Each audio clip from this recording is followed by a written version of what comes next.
성전 봉헌식과 하나님의 임재에 대한 말씀 함께 은혜 받고자 합니다. 하나님의 성전 건축을 지극한 정성과 열의를 쏟아부어 마침내 완공하였습니다. 이제 본장에서는 바로 그 성전의 낙성식으로 드려지는 봉헌 제사에 대하여 소상하게 말하고 있습니다. 이 낙성식의 봉헌 제사는 전 국민적 행사였습니다. 온 이스라엘이 지대한 관심을 가지고 봉헌식을 거행하는 성전 앞들에 다 모여왔습니다.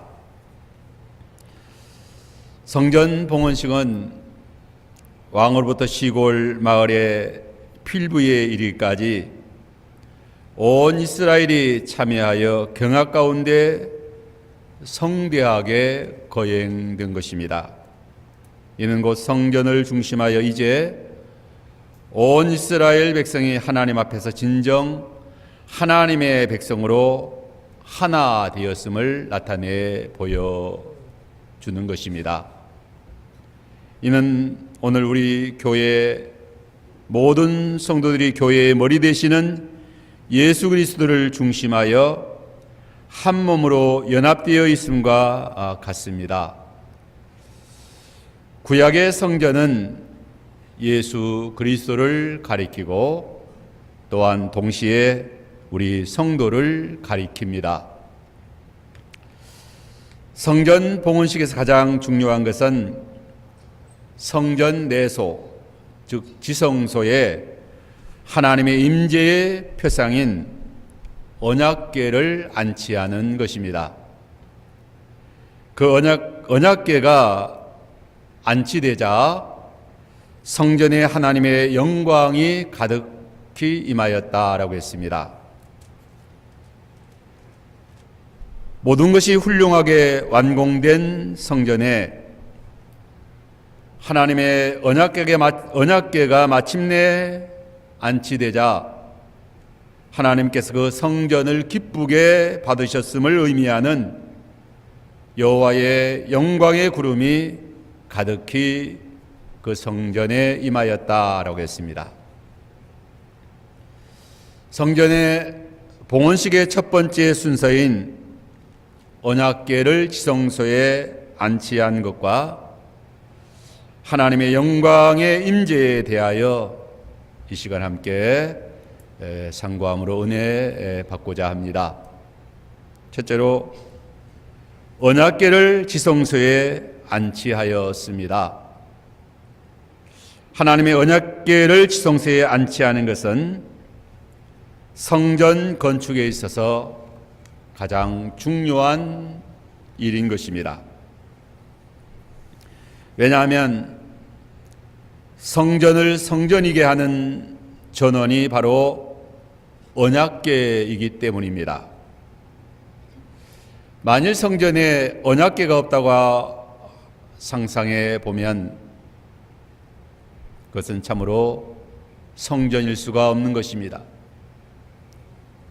성전을 미석과 백양목과 금으로 웅장한 건물을 건축하고 또 그 모든 화려한 장식과 놋과 은금으로 만든 값비싼 기구들과 예술적 가치가 넘치는 조형물들과 장식으로 꾸며져 있다 할지라도 성전의 참 의미는 언약궤에 있는 것입니다.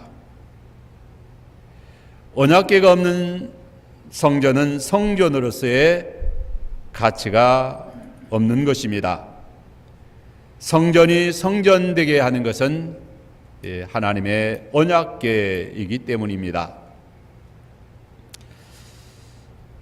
그 언약궤를 제사장들이 메어 올렸다라고 했습니다. 다윗이 만든 회막에서 성전으로 메어 올린 것입니다.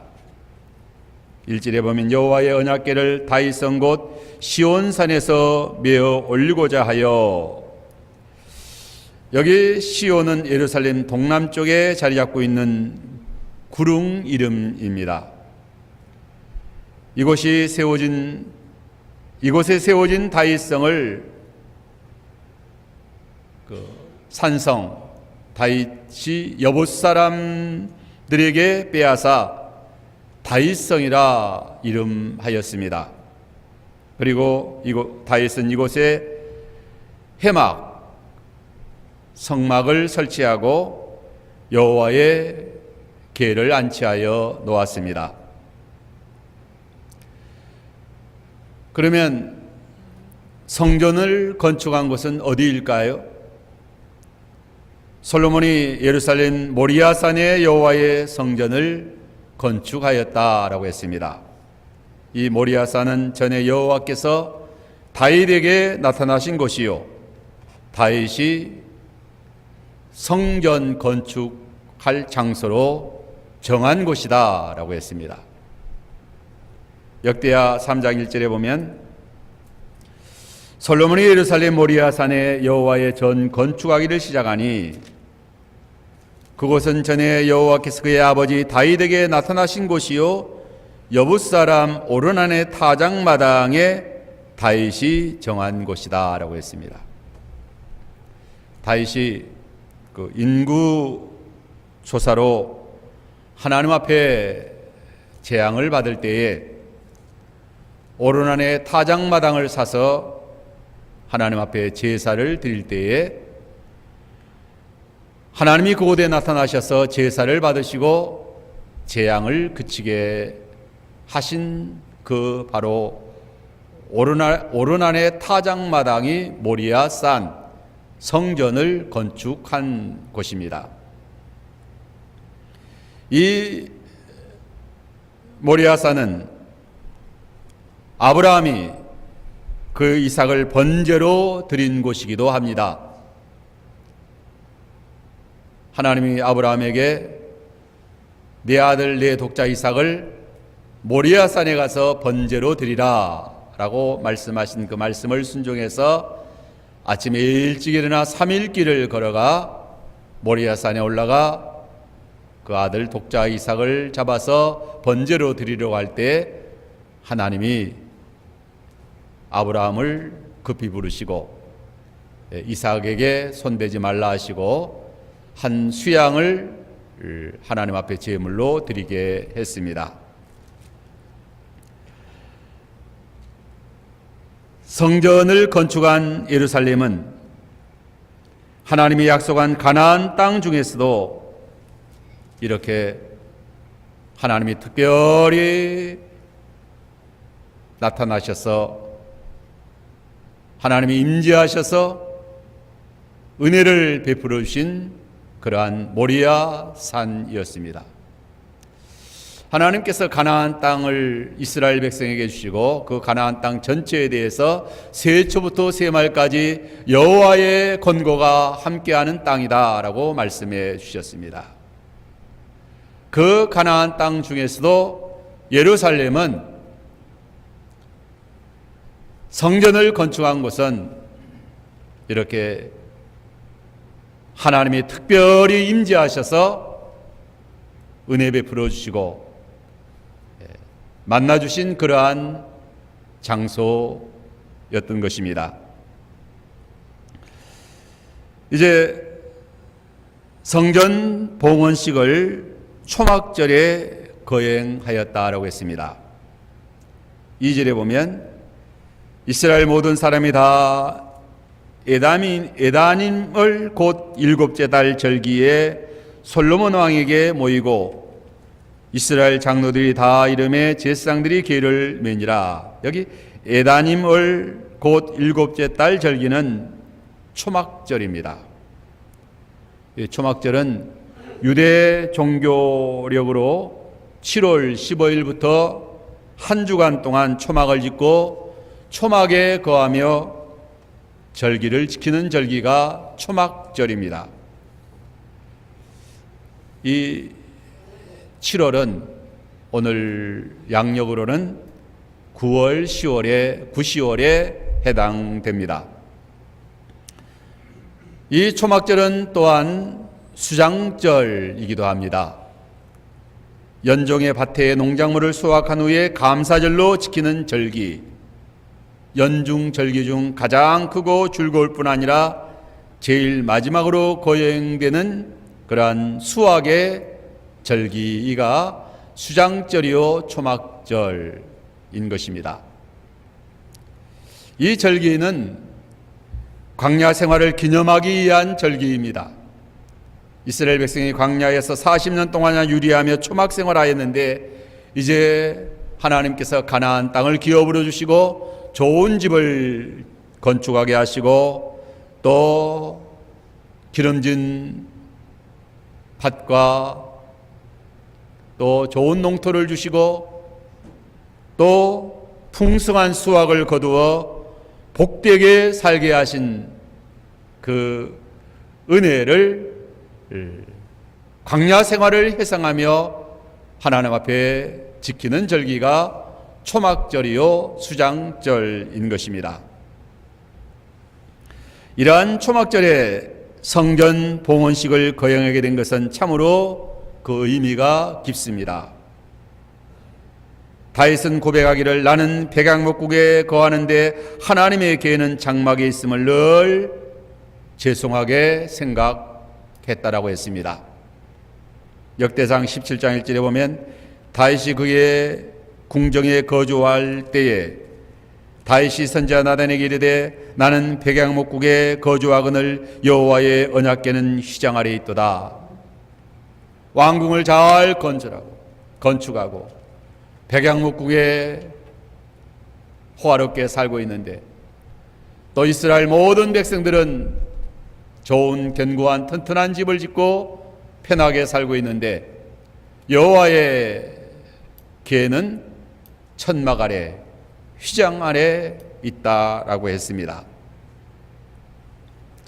그러므로 다윗이 여호와 하나님을 위하여 성전을 건축할 것을 소원했지만 그 뜻을 이루지 못하고 솔로몬이 성전을 건축하고 이제 장막에 안치하여 둔 여호와의 언약궤를 성전으로 메어 지성소에 안치하게 된 것입니다. 비로소 장막에서 하나님을 섬기는 생활을 마감하고 이제 성전을 건축하고 그 성전에 여호와의 궤를 모시고 그 성전에서 하나님을 섬기게 된 것입니다.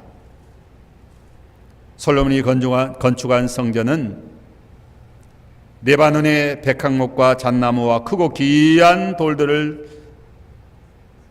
떠다가 다듬어서 성전 기초석을 놓고 또 백향목 기둥을 세우고 또 견고하고 튼튼하고 웅장하게 성전을 잘 건축했습니다.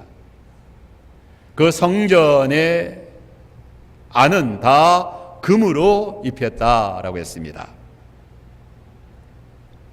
성전은 7년 동안 건축했다고 했습니다. 그리고 그 성전 건축의 역군은 3만 명이라고 했어요. 짐꾼이 7만 명이요, 산에서 돌을 뜨는 자가 8만 명이요, 그 외에도 사역의 감독관이 3천 명이나 되었다라고 했습니다.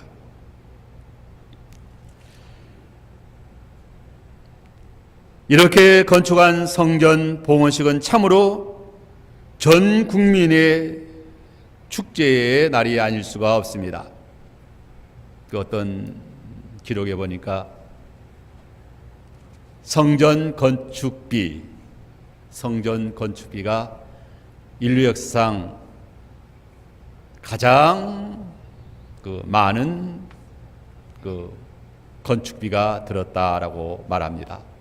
그러니까 어떠한 왕궁을, 어떠한 집을 짓는 것보다 성전을 건축하는 그 건축비가 가장 가장 많이 들었다는 거죠. 그러니까 하나님의 집을 이렇게 다윗이 그렇게 원하였지만 건축하지 못하고 하나님이 특별히 솔로몬을 세워서 태평시대를 주시고 하나님이 많은 부와 많은 그러한 그 은혜를 주셔서 성전을 건축하게 하고 이제 그 성전 건축의 낙성식 하나님 앞에 봉헌 제사를 드리게 된 것입니다. 여호와의 언약궤를 지성소에 안치하는 봉헌식은 성전 봉헌식은 초막절의 그 2중 3중의 의미가 있는 것입니다. 큰 축제의 날이 아닐 수 없습니다. 거국적으로 성대하게 거행되는 이 성전 봉헌식은 참으로 기쁘고 복된 날인 것입니다. 신정국가로서 최고의 영광에 이르게 된 것입니다. 이스라엘 역사상 가장 기쁘고 복된 날이라 할 수 있을 것입니다. 이제 성전 봉헌식 때 언약궤 앞에서 성대한 감사제를 드렸다라고 했습니다. 5절에 보면 솔로몬 왕과 그 앞에 모인 이스라엘 회중이 그와 함께 궤 앞에 있어 양과 소로 제사를 지냈으니 그 수가 많아 기록할 수도 없고 셀 수도 없었더라 했습니다.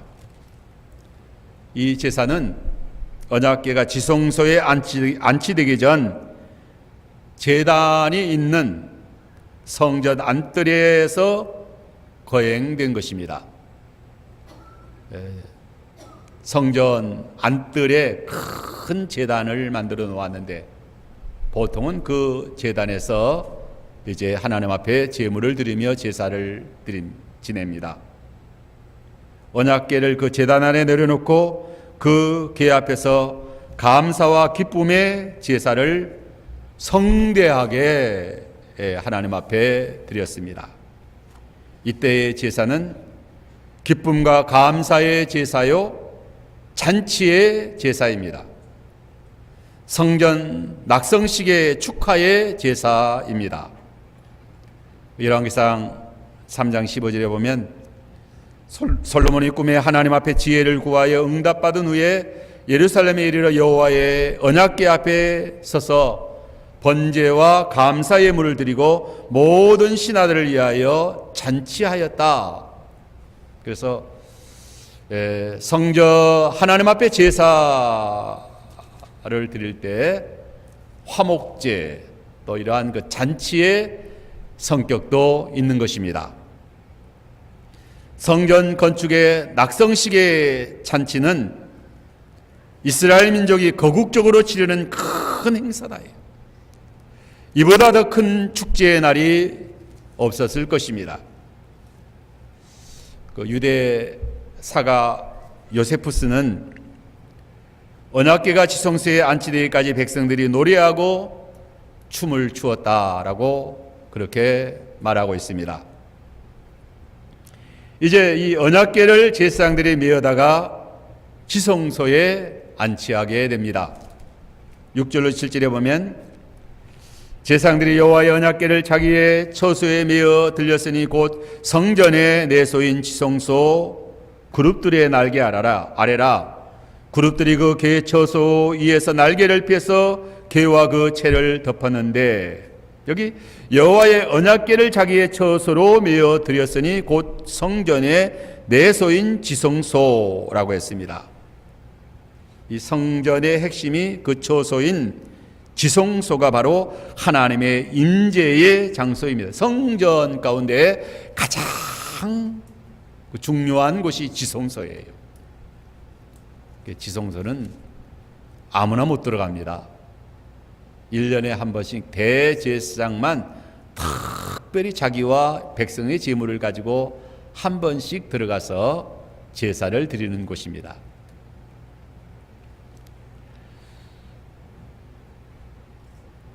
지성소가 하나님의 인재의 장소인 것은 언약궤가 그곳에 안치되어 있기 때문인 것입니다. 하나님이 실제로 임하는 곳은 언약궤입니다. 따라서 언약궤 자체가 하나님과 동일시되기도 하였다는 거예요. 오늘 우리의 신앙생활에 있어서 하나님의 말씀, 성경 말씀이 하나님과 동일시됨과 같은 그러한 의미가 있는 것입니다. 민수기 10장 33절 36절에 보면 그들이 여호와의 산에서 떠나 3일길을 갈 때에 여호와의 언약궤가 그 3일길에 앞서가며 그들이 쉴 곳을 찾았고 그들이 진영을 떠날 때에 낮에는 여호와의 구름이 그 위에 덮었더라. 걔가 떠날 때에는 모세가 말하되 여호와여 일어나사 주의 대직들을 흩으시고 주를 미워하는 자가 주 앞에서 도망가게 하소서 하였고 걔가 쉴 때에는 말하되 여호와여 이스라엘 족속들에게 돌아오소서.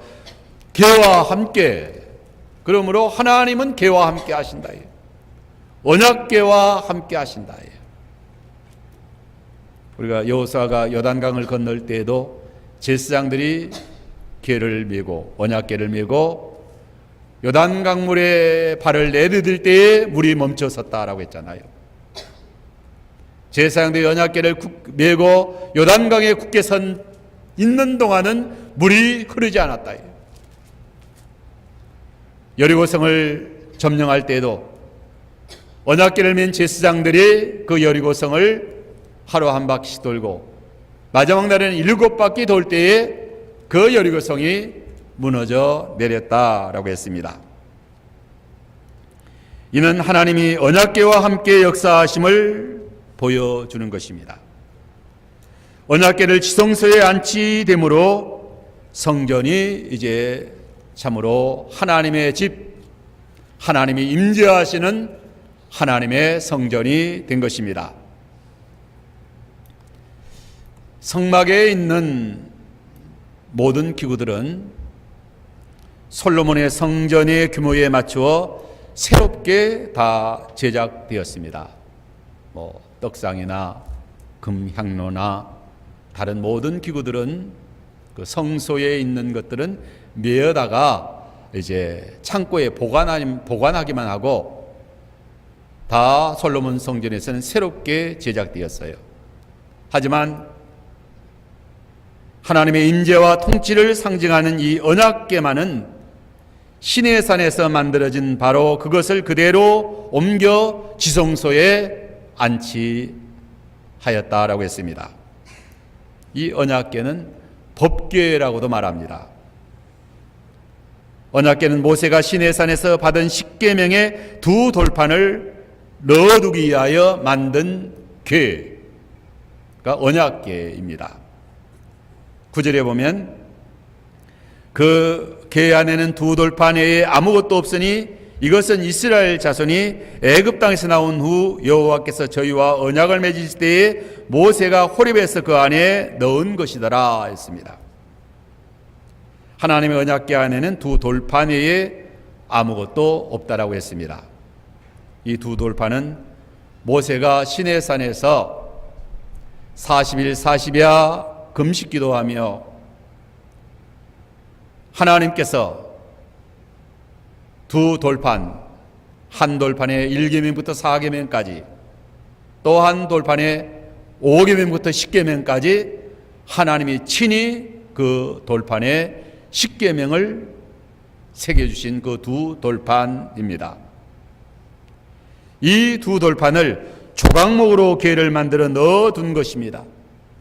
그 궤를 가리켜서 법궤라고도 하고 언약궤라고도 이렇게 부르게 된 것입니다. 그 언약궤 위에 속죄소를 만들게 하고 하나님 앞에 속죄 제사를 드리게 했습니다. 이 속죄제는 그리스도의 구속의 은혜를 상징합니다.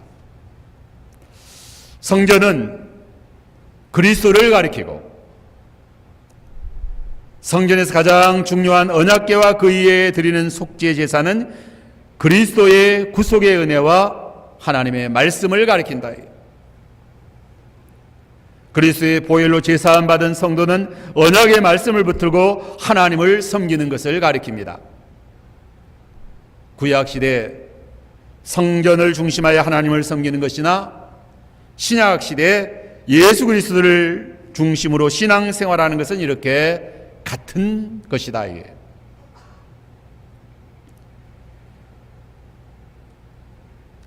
지성소에 안치한 언약궤는 성경을 가리키는 거예요. 성경 말씀을 통하여 예수 그리스도를 믿게 되고 성경 말씀을 중심해서 하나님을 섬길 때에 성령이 임재하셔서 충만하게 역사하여 주심으로 참으로 복된 그러한 신앙생활을 하게 되는 것입니다.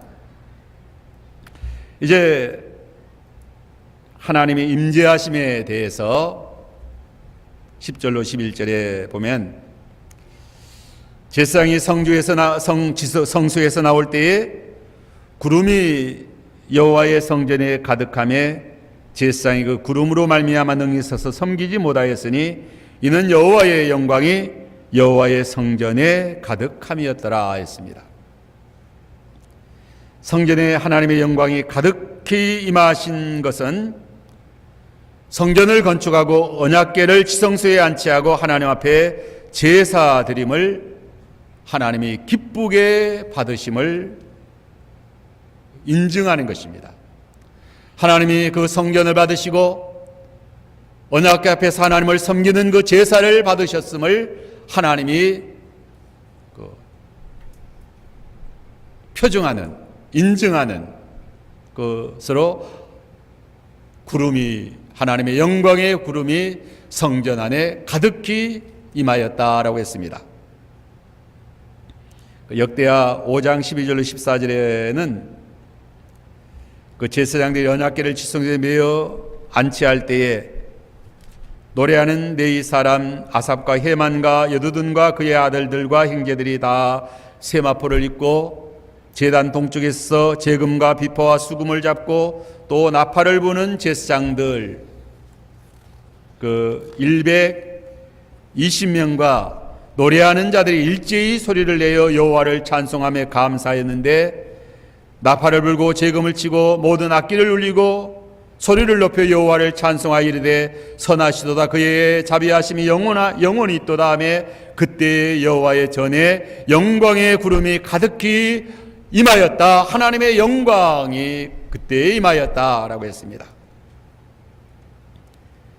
여기 구름이 여호와의 성전에 가득하매란 하나님의 임재를 보여주는 영광스러운 구름입니다. 이 구름은 하나님의 임재하심과 언제나 연관이 있습니다. 그 여호와 하나님께서 시내산에서 임하셔서 십계명과 율법을 주실 때에도 빽빽한 구름 가운데 임하셨다라고 했고 모세가 성막을 짓고 성막 봉헌식 때에도 영광의 구름이 임하였다라고 했습니다. 출애굽기 40장 34절로 35절에 보면 구름이 회막에 덮이고 여호와의 영광이 성막에 충만하며 모세가 회막에 들어갈 수 없었으니 이는 구름이 회막 위에 덮이고 여호와의 영광이 성막에 충만하였기 때문이다 라고 했습니다. 모세가 성막을 짓고 봉헌할 때 하나님의 영광의 구름이 나타난 것은 하나님이 받으시고 승인하신 것을 가리킨다. 이제 솔로몬이 성전을 건축하고 성전에 봉헌 제사를 드리고 언약궤를 안치하였을 때 하나님이 영광 가운데 임하신 것은 솔로몬의 성전 역시 하나님께서 자신의 영광의 거처로 인정하셨다는 그런 의미인 것입니다. 솔로몬의 성전 봉헌식에 여호와 하나님의 영광 가운데 임하신 것은 참으로 중요하다.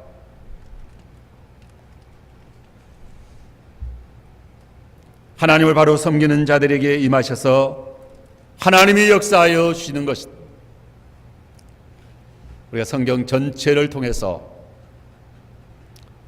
아벨이 양의 첫 새끼와 기름으로 제사할 때 여호와께서 아벨과 그 제물을 받으시고 하나님이 그에게 임재하셔서 은혜를 나려 주셨습니다. 창세기 8장 20절에는 노아가 여호와께 제단을 쌓고 모든 정결한 짐승과 모든 정결한 새 중에서 제물을 취하여 번제로 드렸더니 여호와께서 그 향기를 받으시고 그 중심에 이르시되 내가 다시는 사람으로 말미암아 땅을 저주하지 아니할 것이다. 노아에 드린 그 제사를 하나님이 흠행하시고 하나님이 은혜를 나려 주신 것입니다. 창세기 15장 9절로 10절에는 아브라함이 제사할 때 하나님이 받으시는 증표로 연기나는 하루가 보이며 타는 햇불이 쪼갠 고기 사이로 지나갔다. 성경의 수많은 하나님의 사람들과 기독교 역사상 수많은 진실한 믿음의 사람들이 하나님을 섬길 때 하나님이 그 예배를 받으시고 영광 가운데 임하셔서 은혜를 나려 주신 것입니다. 신약시대에도 성전인 그리스도에게 나와 하나님을 합당하게 섬길 때 하나님의 영광 가운데 임재하셔서 역사하여 주시고 은혜를 베풀어 주십니다. 그 대표적인 사례가 오순절 성령 강림입니다. 오순절 성령 강림은 성전인 그리스도께서 십자가의 복음으로 구속을 완성하실 때에 그 십자가의 부활의 복음을 참으로 믿고 그 복음에 의하여 세워지는 교회에 오순절 성령, 영광의 성령이 거기에 임하신 것입니다. 오늘 성전 우리 성도들이 성령과 말씀으로 예배드릴 때 하나님이 받으시고 영광 가운데 임하셔서 역사하여 주십니다. 오늘 우리의 신앙생활에 있어서 하나님 앞에 나와 예배할 때에 하나님이 우리의 예배를 받으시는 표식으로 영광 가운데 하나님이 성령으로 임하셔서 역사하여 주시는 것입니다. 아벨의 제사를 받으셨듯이 모세의 성막을 받으시고 영광의 구름으로 임하셨듯이 솔로몬의 성전이 하나님 앞에 합당하게 건축되고 하나님의 법대로 언약궤를 지성소에 안치한 것을 하나님이 받으시고 영광의 구름으로 임하신 것처럼 오늘 우리의 예배를 하나님이 기쁘게 받으시고 영광으로 찾아오셔서 역사하여 주시는 하나님이 임재하시는 그 임재, 이것이 중요합니다. 하나님을 섬기는 사람들에게 그 하나님을 섬기는 그 섬김이 하나님 앞에 연락되고 하나님 앞에 합당하면 하나님이 임재하셔서 승인해 주신다. 영광으로 임재하셔서 하나님이 은혜를 영광 가운데 나리워 주십니다. 이것이 있으면 언제나 복된 자들인 것입니다. 하나님의 임재가 없으면 아무것도 아닙니다. 하나님의 은혜를 받지 못하고 하나님의 심판을 받는 사람이나 그 시대는 하나님의 임재가 없는 때, 하나님의 영광이 떠난 때인 것입니다. 노아 시대는 하나님 여호와 하나님의 신이 영원히 사람과 함께하지 아니하겠다라고 했어요. 하나님이 사람과 함께하지 아니하겠다. 그러면 그 시대는 이제 심판을 받을 수밖에 없는 시대인 것입니다. 엘리의 집에 하나님의 영광이 떠났다. 리가봇이 되었다라고 했습니다. 우리의 신앙과 예배를 하나님이 기쁘게 받으시고 영광의 구름으로 감싸 주심이 중요한 것입니다. 신약시대 우리 성도를 가리켜 성전이라 말합니다. 우리 성도가 신약시대에는 성전인 것입니다. 솔로몬 성전, 얼마나 웅장하고 화려하고 영광스럽게 건축되었는데, 참으로 하나님의 거하실 만한 처소,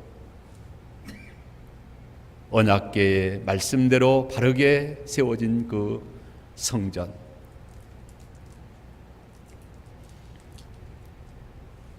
그 성전이 하나님 앞에 합당하면 하나님의 영광이 충만하게 임한다는 것. 성전된 우리의 몸이 성령 충만한 성전이 되어야 합니다. 하나님의 영광이 임하는 우리의 성전이 되어야 한다는 것. 말씀과 성령의 사람이 되어야 합니다. 지성소에 언약궤를 안치하고 언약궤에 속죄소를 설치하고 양의 피로 제사함을 받고 언약의 말씀대로 하나님을 바로 섬기는 그 성전에 하나님의 영광이 충만하게 임하셨다. 우리 몸의 지성소인 영혼이 피와 성령과 말씀으로 온전하게 세워져서 하나님을 섬길 때에 우리를 하나님이 받으시고 영광으로 임재하여 역사하여 주시면 참으로 가장 복 있는 하나님의 사람들인 것입니다. 하나님의 사람. 우리가 하나님의 성전으로 하나님의 영광이 임하는 하나님의 집이 되어야 합니다. 신령과 진정으로 예배하는 자에게 하나님이 받으시고 진리의 사람, 성령의 사람으로 하나님의 은혜가, 하나님의 영광의 성령의 빛이 함께하는 그러한 우리의 심령, 우리의 모습 되면 빛이요 영광의 은혜가 있는 하나님의 사람들이다. 이러한 삶이 가장 최고의 영광의 삶입니다. 하나님이 임재하신, 하나님의 영광으로 임재하시는 우리가 되자예요. 교회가 되고 가정이 되고 우리의 심령이 되고,